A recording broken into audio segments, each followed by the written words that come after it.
बाळ, फ्रीजमधून श्रीखंड काढ ना. आम्ही पूर्वी घरीच बनवायचो श्रीखंड. त्याची चवच वेगळी होती.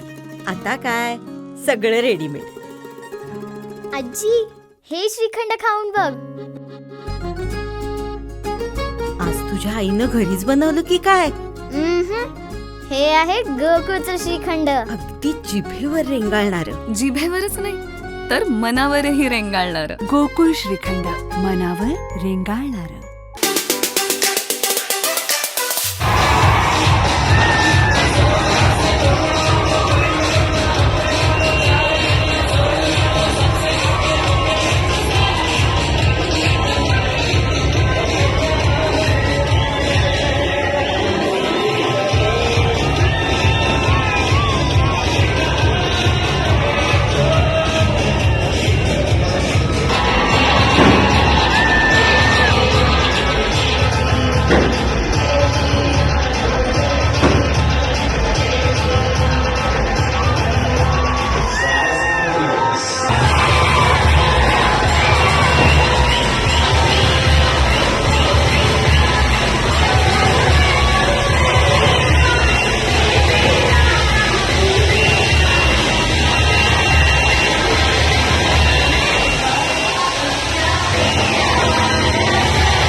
आमचे दिवसभरातले सर्व अपडेट्स, ताज्या घडामोडी आणि थेट लाईव्ह पाहण्यासाठी सबस्क्राईब करा, लाईक करा कोकणचं नंबर 1 महा चॅनल कोकण 7 लाईव्हचं YouTube चॅनल.